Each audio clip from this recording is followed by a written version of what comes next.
Assalamualaikum warahmatullahi wabarakatuh. Waalaikumsalam warahmatullahi wabarakatuh. Alhamdulillah nahmaduhu wa nasta'inuhu wa nastaghfiruh wa na'udzubillahi min syururi anfusina wa min sayyiati a'malina may yahdihillahu fala mudhillalah wa may yudhlil fala hadiyalah. Segala puji bagi Allah, Tuhan semesta alam, salawat kepada besar Muhammad sallallahu alaihi wasallam. Sallallahu alaihi wasallam. Sahabat dimanapun berada, alhamdulillah pada kesempatan kali ini kita kembali bertemu di channel Palantarang Mudo untuk sama-sama membicarakan hal-hal yang memberikan kontribusi bagi bangsa. Jadi sahabat, alhamdulillah pada kesempatan kali ini untuk kali ketiga kita bersama dengan pimpinan wilayah Pemuda Muslim Indonesia Sumatera Barat, Ustaz Adnan Bandara Putih. Setelah sebelumnya kita telah berbincang asik soal bagaimana sikap pemuda muslim Indonesia Sumatera Barat dalam melihat persoalan Pilkada serentak 2020. Jadi Ustaz, Ya, Bu Khalil. menjelang mengingat pada tanggal 30 September nanti kita akan melaksanakan atau mengingat gugurnya 5 jenderal dalam pemberontakan Gerakan 30 September PKI atau disingkat dengan GSPKI, di mana saat itu G30 SPKI. G30 SPKI, di mana saat itu 5 jenderal gugur di Lubang Buaya, Jakarta. Jadi berbicara soal PKI nih Ustaz, sempat terdengar berita simpang siur nih Ustaz. Kan karena Syarikat Islam itu sama-sama kita ketahui kan sudah lebih dulu hadir sebelum Republik ini hadir.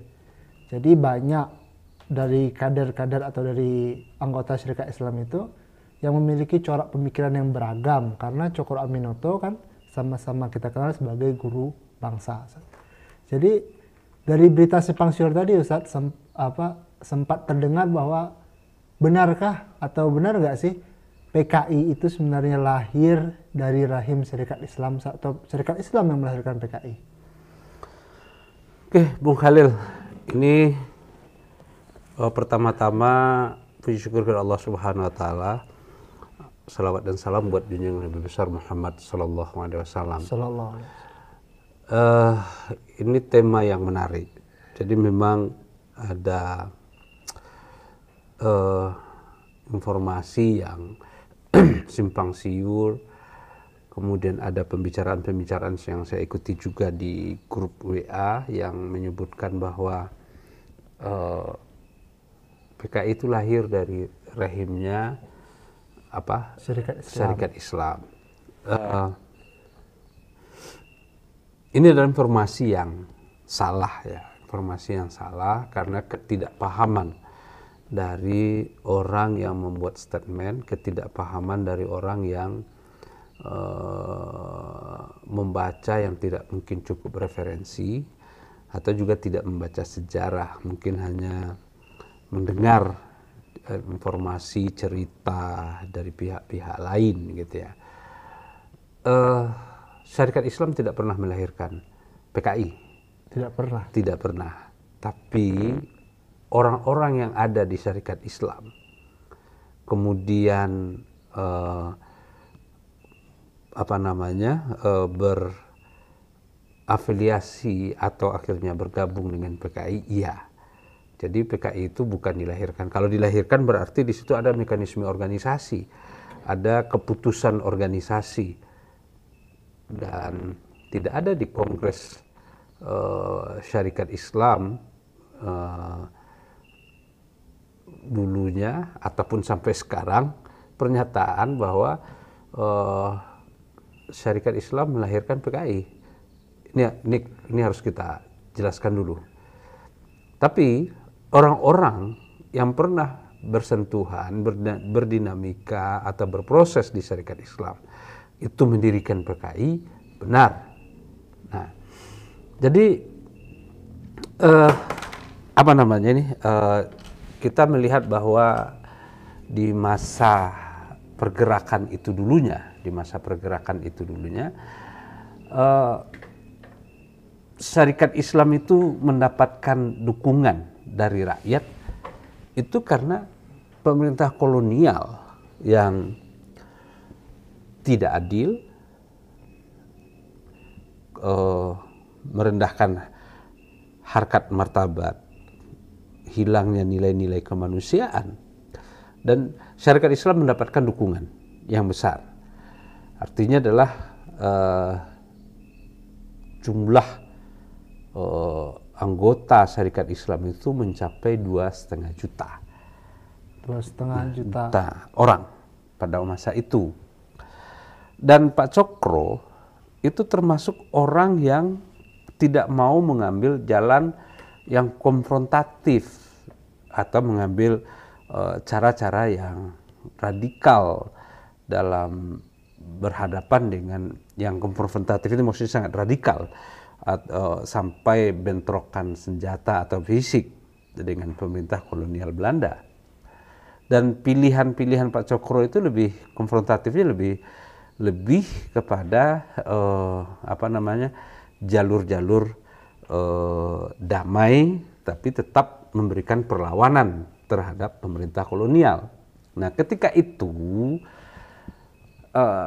Semaun, Musso, ya, dan Darsono kalau salah satu lagi itu adalah orang-orang yang ada di syarikat Islam yang tidak setuju dengan cara-cara Pak Cokro ini.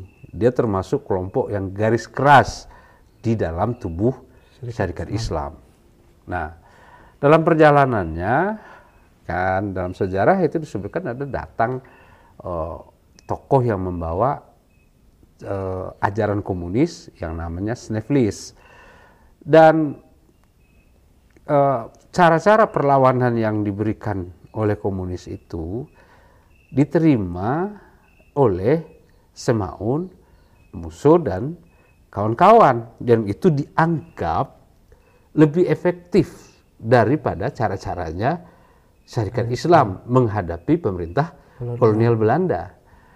Karena di komunis itu sendiri kita tahu bahwa ada perlawanan kaum proletariat, dan bagi kita adalah di dalam syarikat Islam kita juga mengorganisir, memberdayakan kaum-kaum mustad'afin, orang-orang yang lemah.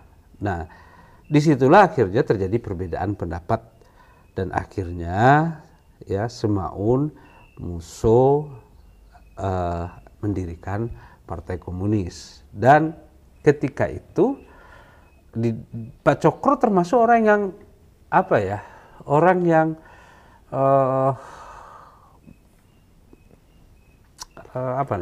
artinya gini, karena ini anak-anak didik mereka, ada yang ini membiarkan mereka berdinamika, tetapi semakin lama pengaruh dari ajaran komunis ini memberikan dampak yang tidak baik, sehingga ada dulu istilahnya SI putih dan SI merah.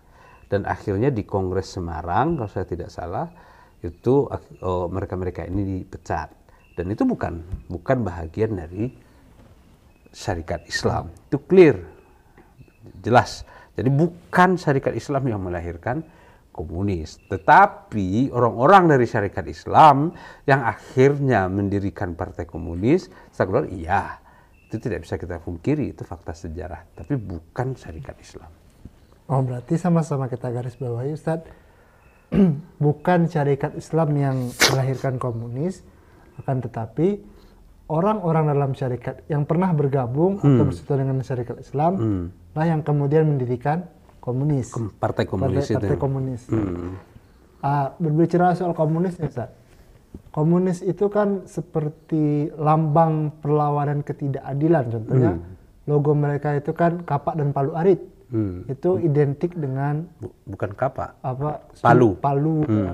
Jadi identik dengan rakyat kecil, rakyat rakyat kecil yang terzolimi oleh pengusaha-pengusaha atau yang memeras pemilik modal.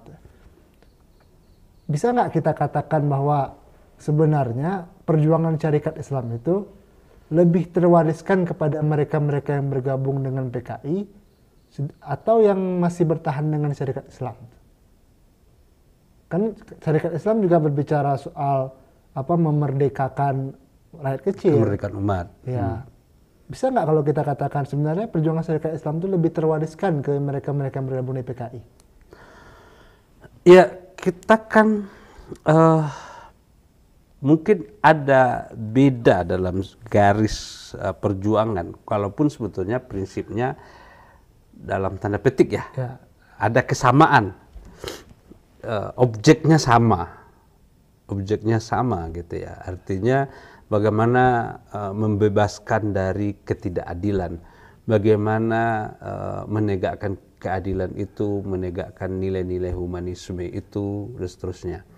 Tetapi kita kan di dalam syarikat Islam sendiri itu kan kita bergerak berdasarkan tuntunan wahyu, cara-cara yang ditentukan oleh Allah Subhanahu wa taala di dalam Quran sendiri. Nah, mereka kan menghalalkan segala cara gitu ya. Kalau kita lihat sepintas lalu, mereka tanpa peduli melihat apa mudarat dari sebuah gerakan atau aksi yang mereka lakukan. Nah, semangat revolusioner mereka itu jauh ya, karena mungkin sudah terbuka cara berpikir itu, dan semakin progresif ketika ajaran komunis ini masuk, semakin progresif gitu.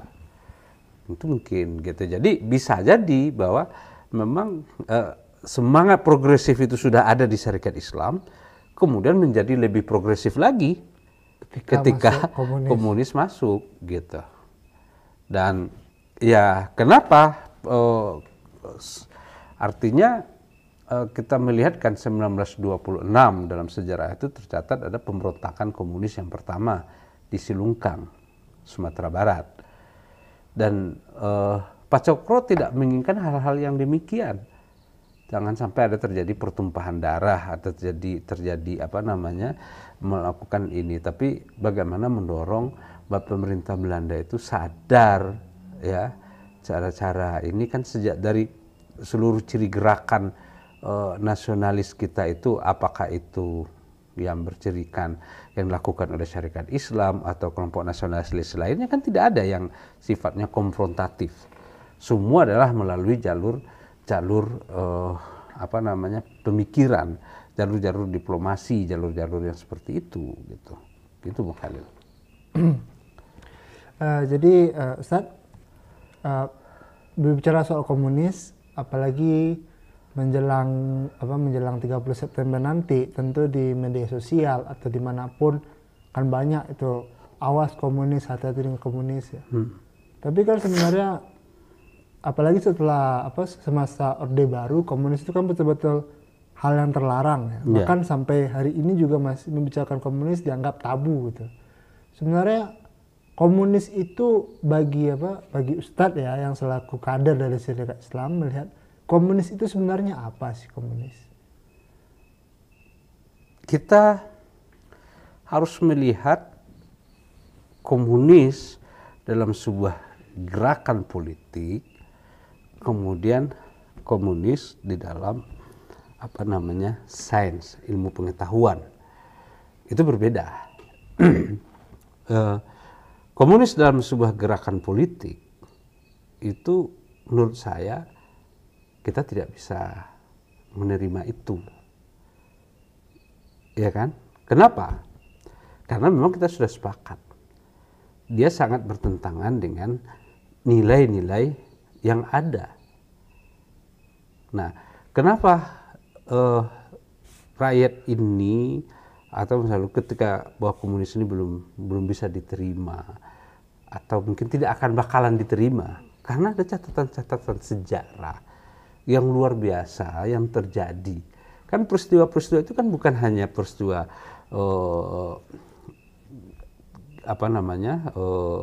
peristiwa G30 SPKI saja. Komunis itu juga tahun 26 sudah memberontak, tahun 48 sudah memberontak, 26 pada pemerintah Belanda, 48 dalam Negara Kesatuan Republik Indonesia, 65 juga di Negara Kesatuan Republik Indonesia. Nah, kalau misalnya hari ini ada penolakan-penolakan, itu wajar saja karena ada pengalaman traumatik dan itu pun sudah menjadi konsensus kita bernegara. Ya, lahirnya ditetapkan dalam TAP MPRS bahwa dia menjadi ajaran yang terlarang diajarkan. Tetapi di dalam sisi dalam sisi pengetahuan, saya rasa mungkin ini tidak perlu dilarang. Karena bagaimanapun orang tidak akan bisa memahami apa itu komunis yang sesungguhnya dalam sisi ilmu pengetahuan dan sebuah gerakan kalau tidak ada informasi yang didapatkan. Sehingga bisa saja nanti yang stigma-stigma itu dilekatkan atau kepada seseorang bahwa dia itu komunis, sementara yang menuduh komunis itu juga tidak jelas apa itu komunis gitu ya. Dan untuk dipelajari tidak ada persoalan. Jadi ada ketakutan orang ketika misalnya orang membaca ini takut kalau seandainya dia akan berpaham itu. Loh, orang Nasrani membaca Al-Quran, apakah dia bisa menjadi seorang Muslim? Belum tentu. Iya kan? Atau sebaliknya, kita seorang Muslim membaca Injil, apakah kita jadi Nasrani? Belum tentu. Belum tentu. Gitu kan? Dan semua itu kan tergantung dari tergantung dari dinamika yang dialami. Tetapi ketika dia menjadi sebuah organisasi, menjadi sebuah gerakan, itu baru jadi sebuah persoalan karena dia bertentangan dengan aturan perundang-undangan yang berlaku. Begitu, Khalil.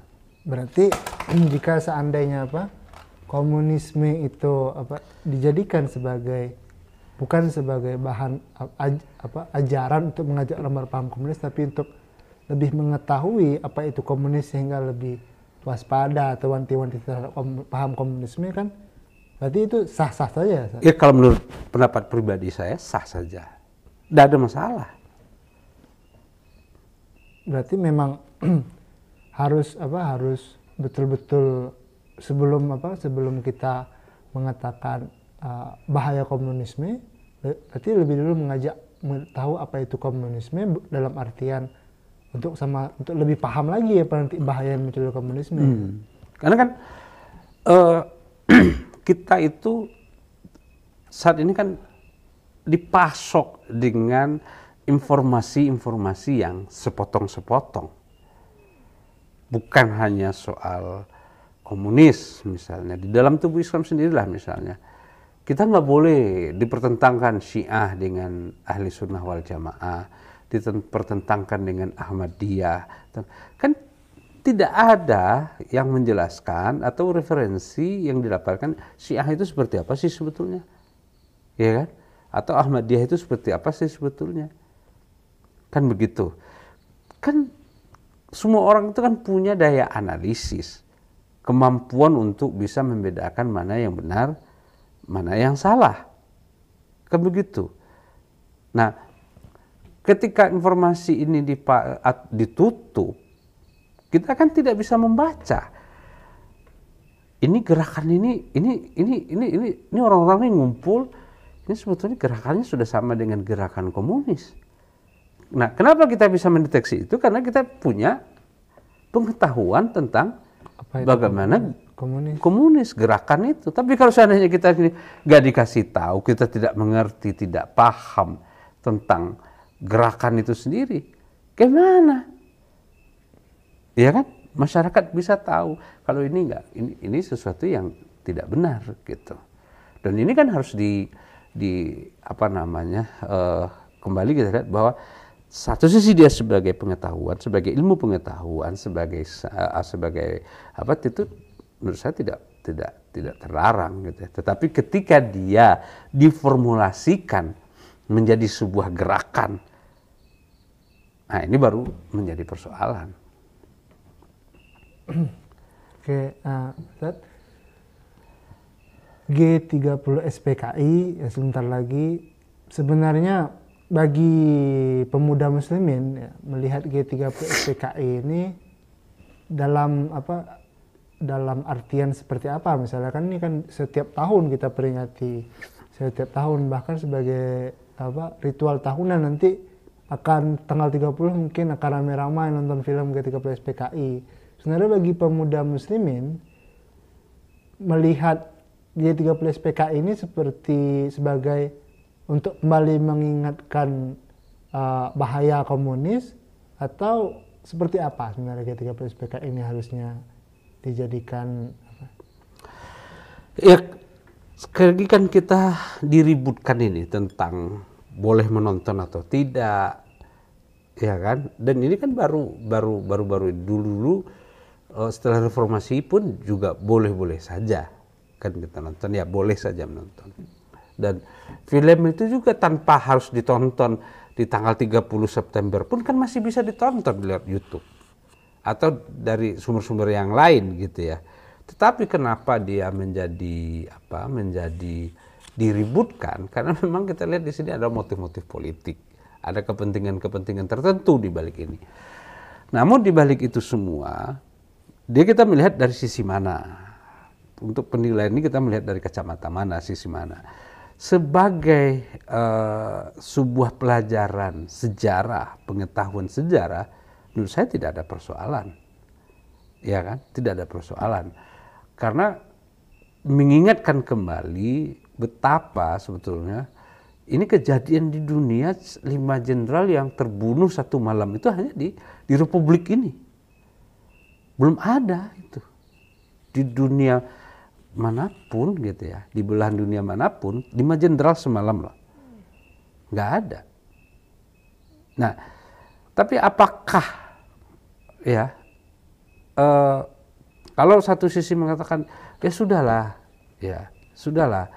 ini kan sudah terjadi loh, sejarah itu kan penting. Apa yang terjadi di masa lalu akan mewarnai, akan menentukan apa yang terjadi pada hari ini. Dan apa yang terjadi hari ini akan menentukan apa yang akan terjadi di masa depan. Sejarah itu penting. Sejarah itu penting. Nah, kemudian ya tidak perlu juga keadilan kita, mungkin ini pendapat saya pribadi, bahwa tidak perlu juga anak keturunan orang-orang yang terlibat di partai terlarang ini belum tentu juga sama ideologinya dengan orang tuanya. Nah, di situ kita perlu ada berkeadilan, kan begitu. Dan kadang-kadang hari ini kan kita mudah saja untuk memberikan stigma, akhirnya dengan kemarahan menuduh orang PKI perilakunya yang tidak bermoral, atau mereka yang berlaku dikatakan itu PKI dan segala macam. Kan hal-hal yang begini kan juga tidak benar. Ini akibat dari sebetulnya informasi yang simpang siur tadi. Jadi kalau sebetulnya sejarah ini kan perlu diajarkan, perlu diberitahu. Nah, tapi poin pentingnya Bung Khalil, kalau menurut saya itu bukan di situ, ya kan? Kenapa gerakan seperti ini bisa tumbuh? Pertanyaannya kan kita gini, tahun 1926 kemudian partai ini bisa menjadi partai tahun 48, kemudian ini dia bisa besar di tahun 55, membesar sampai tahun 65, ya kan? Termasuk dia 5 partai besar. Yeah. Kan harusnya itu yang harus ditanyakan. Kenapa partai ini bisa menjadi sebuah partai besar? Lalu kalau hari ini ada ketakutan kita terhadap kebangkitan ini, pertanyaannya adalah kenapa kita takut? Pertama, dia sudah dilarang, artinya tidak mungkin lagi muncul, partai ini muncul. Tetapi mungkinkah ini muncul dalam bentuk-bentuk yang lain? Jawabannya mungkin saja. Kemungkinan saja. Tapi pertanyaannya yang harus kita jawab adalah kenapa dia bisa muncul, kenapa dia bisa diterima, kenapa dia bisa mempunyai pengikut yang banyak. Kan pertanyaannya harusnya di situ. Ya kan? Kita takut, hari ini kita sebutlah, kita ini umat yang beragama, mayoritas beragama. Nah, kemudian lalu ada ketakutan kita. Kan ada yang salah di dalam soal kehidupan kita beragama. Kenapa orang mencari ini menjadi sebuah sebuah simbol perlawanan, kan gitu. Jadi bisa saja 10 tahun atau 5 tahun yang akan datang dia akan muncul dalam bentuk-bentuk yang lain. Mungkin saja dia tidak akan menamakan diri dengan Partai Komunis Indonesia, ya kan? Nah, kita lihat kenapa ini terjadi. Ini kan semua akibat kesenjangan ekonomi. Dia subur sehingga timbul perlawanan.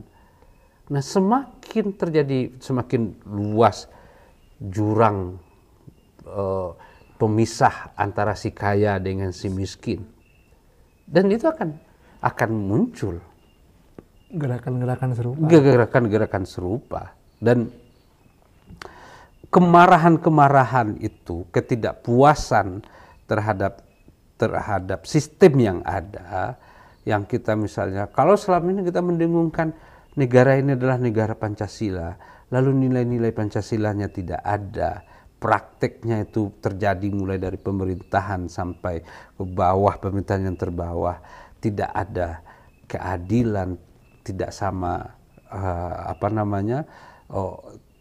orang di hadapan hukum, dan itu kan menyimpan kemarahan. Dan suatu waktu juga akan bisa meledak. Dan pemicunya pasti orang susah, orang lapar, itu mudah marah. Dan itu akan sangat mudah dimobilisir. Dan gerakan anarkis akan mudah muncul. Nah, tentu inilah yang menjadi PR. Bagaimana menjawab ini semua? Jadi untuk apa kita punya kekhawatiran yang luar biasa kalau kita tidak melakukan upaya-upaya benih-benih ini tidak muncul gitu. Menurut saya begitu. Lalu antara umat Islam dan komunis ya, kalau biasanya isu komunis ini selain dari tanggal 30 September, di setiap pemilihan, setiap pilkada atau pemilihan presiden, setelah 2019 lah, 2019 atau sebelumnya, isu PKI atau isu komunis ini muncul, dan yang paling pertama marah itu adalah umat Islam. Sebenarnya ada apa sih antara komunis dan umat Islam itu sehingga begitu marahnya? Ya, kita bagaimanapun kita adalah orang yang mayoritas di negeri ini.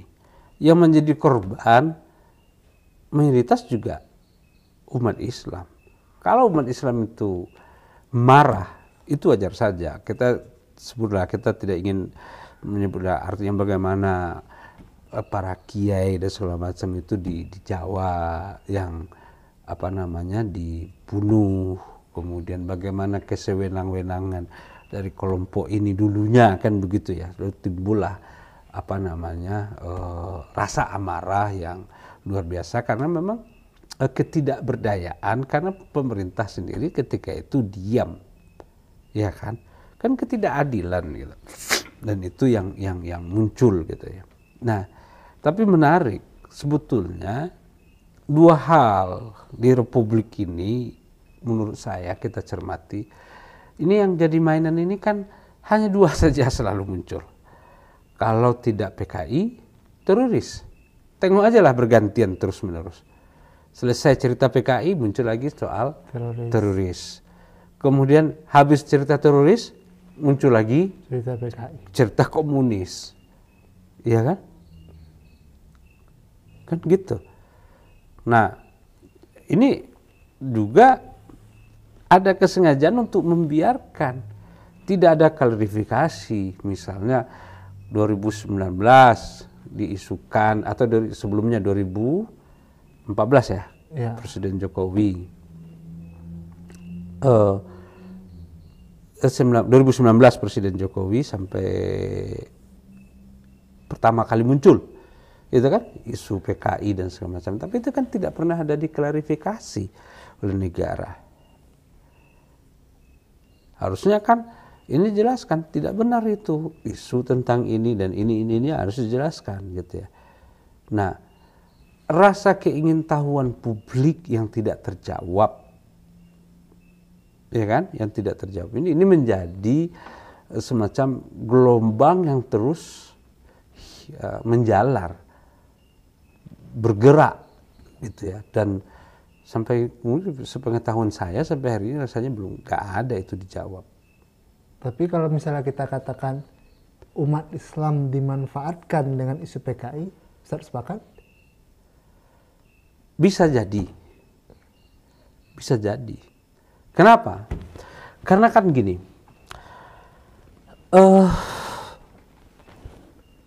kita kan sangat sensitif dengan soal keadilan ini. Diakui atau tidak, pada saat ini kan perasaan inferiority yang merasa tertindas, merasa terzalimi, ya kemudian seterusnya gitu. Itu kan lebih terasa itu bagi umat Islam. Dan yang merasa, bukan menafikan saudara kita yang lain ya dalam agama lain, bahwa republik ini diperjuangkan dengan darah, itu kan umat Islam. Kan gitu. Lalu tiba-tiba negara ini kan sebagian orang ditarik-tarik menjadi negara sekuler, ada pemisahan antara agama dengan negara, ya kan? Yang memicu adrenalin umat ini marah, wajar. Lalu kita sudah sepakat, founding father kita itu sudah sepakat, negara kita ini bukan negara sekuler dan bukan juga negara agama atau negara Islam, tetapi di situ jadilah dia negara yang berdasarkan azas Pancasila. Dan gitu. Itu kita sudah sepakat. Negara yang berketuhanan.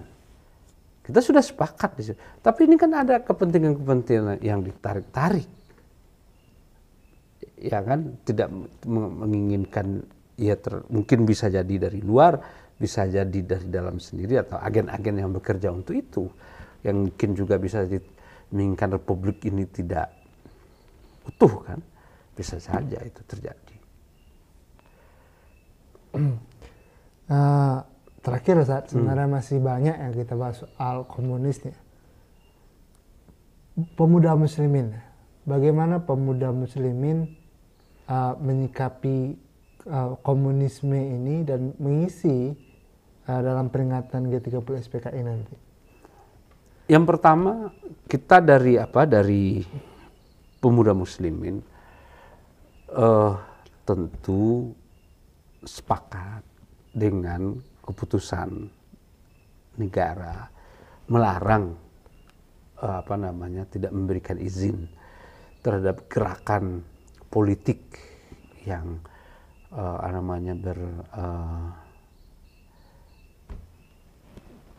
berbentuk berafiliasi. Iya, berbentuk ataupun berafiliasi terhadap komunis ini. Itu dapat clear itu. Karena bagaimanapun semuanya sudah bersepakat untuk itu. Anak bangsa ini sudah sepakat dengan itu, kecuali mungkin orang-orang yang terlibat di situ yang tidak bersepakat. Sikap represif Orde Baru yang menimbulkan luka, menimbulkan ini, itu cerita lain lah, ya kan? Ya. Nah, cerita lain lah. Lalu bagaimana kalau untuk menyambut 30 September menurut saya mungkin tidak ada. Terlalu berlebih-lebihan pula lah kita itu dalam persoalan itu ya. Oh, kita harus bikin acara begini, nggak ada itu, sejak dulu pun juga nggak ada. Tetapi ini menjadi sebuah tugas, menjadi tantangan bagi pemuda muslimin khususnya, dan tentu bagi teman-teman, sahabat-sahabat, kawan-kawan ormas lainnya, adalah inilah yang harus kita jawab. Ketakutan ini kan tidak harus ini menjadi sebuah hantu yang wujudnya entah seperti apa kan begitu ya. Yang harus kita lihat itu adalah bagaimana kita bisa mengantisipasi bahwa benih-benih ini tidak muncul, kan gitu. Bagaimana kita sistem di negara kita ini tidak menyebabkan ini hidup kembali. Kalaulah di negara ini muncul masih apa tadi yang kita sebut tadi, ketimpangan itu luar biasa, aparat yang sewenang-wenang, ketidakadilan dalam hukum. Kalau rakyat kecil salah hukumnya berat, kalau yang berdasi itu hukumannya ringan, atau mungkin dia bisa jalan-jalan, fasilitas di kamarnya yang disajikan itu, ya kan? Kalau lapangan pekerjaan itu sulit, hidup susah, sementara yang lain-lain itu hidupnya enak, ini tanpa ini akan muncul. Nah, tugas-tugas kita lah itu memberikan masukan kepada pemerintah, ini loh diperhatikan, ya kan? Nah, jangan hari ini pejabat semakin sejahtera, rakyat semakin susah, jangan. Itu akan memunculkan itu. Jadi inilah bukan tugas pokok kita ya, yang perlu ya. Kemudian kembali bagaimana menanamkan nilai-nilai tauhid itu kepada umat muslim ini, supaya bahwa dia memiliki keyakinan yang kuat bahwa perlawanan itu disandarkan kepada tuntunan ilahi. Jadi jangan seperti dulu, seperti ini. Kalau saya itu Islam, se-Islam-Islamnya. Tapi kalau mau melawan kapitalisme, saya Marxis, se-Marxis-Marxisnya.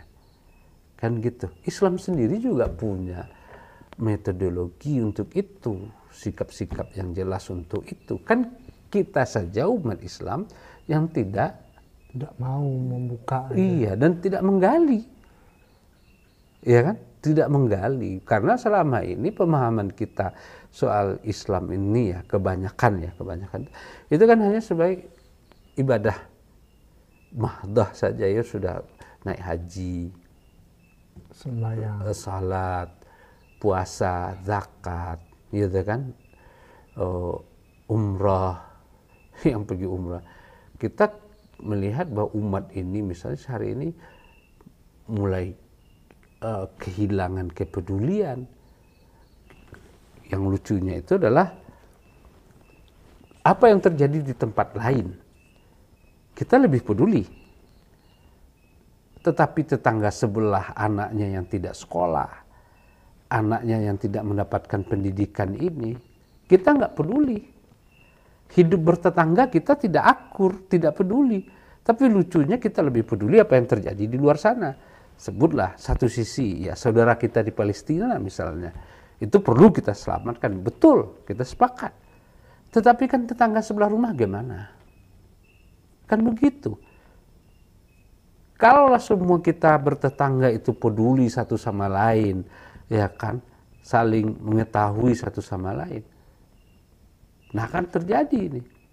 Kalau si kaya itu tidak jadi umroh, kan sekarang ada yang kaya berulang-ulang kali naik haji, berulang-ulang kali umroh, berjalan-jalan kemana, kemudian di posting di Facebook atau di media sosial, ya kan? Tapi tetangga-tetangga di sebelahnya tidak makan, atau ada yang putus sekolah, banyak tetangga yang menerima BLT, banyak tetangganya yang hidup susah. Kan begitu. Jadi ini yang kita lihat persoalannya. Jadi Islam sendiri punya cara, punya jalan untuk itu. Tapi sekali lagi, mau enggak kita untuk menggali itu. Jadi nggak perlu juga dibenturkan soal politik dan begini. Itu akan jalan dengan sendirinya saja. Loh, memilih pemimpin itu sudah ada kok kriterianya dalam Islam. Apalagi semua ada, karena siapapun di dalam Islam itu, ketika Islam ini dijalankan dengan benar, dengan ini, semua orang akan selamat, umat ini akan selamat. Tapi ketika kita tidak mau, ya kan, atau misalnya hari ini yang terjadi, sesama menyebut saya ini adalah kader dakwah, di sini juga klaim dirinya adalah sebagai kader dakwah, saling serang. Itu kan menimbulkan frustasi juga. Gitu Bung Khalil. Jadi kira-kira begitu. Jadi inilah tugas kita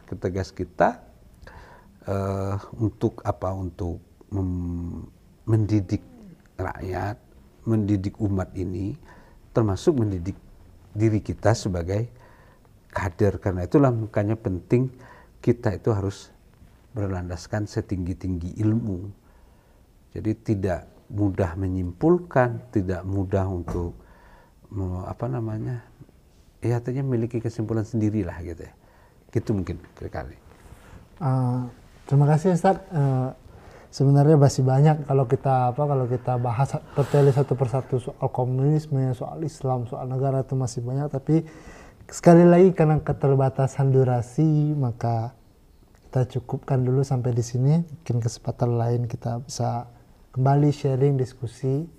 Jadi sekali lagi terima kasih Ustaz atas waktunya. Iya, Bung Khalil terima kasih banyak juga. Mudah-mudahan ini bisa jadi sekali lagi menjadi informasi yang bisa memberikan pemahaman. Pertama sekali ini terima kasih supaya tidak ada lagi nih besok tuduhan bahwa syarikat PKI itu lahir dari syarikat Islam. Kalau yang sekarang bernama Syarikat Islam Indonesia. Gitu, di dalam dulu Syarikat Islam. Terima kasih, Bung Khalil. Ya. Oke. Baiklah sahabat, itu tadi hasil diskusi kita atau sharing kita dengan Ustaz Dinal Bandaro Putih selaku Ketua Pimpinan Wilayah Pemuda Muslimin Indonesia Wilayah Sumatera Barat. Jadi saya Khalil Fajri undur diri, mohon maaf atas salah-salah kata. Billahi taufiq wal hidayah. Assalamualaikum warahmatullahi wabarakatuh. Waalaikumsalam warahmatullahi wabarakatuh.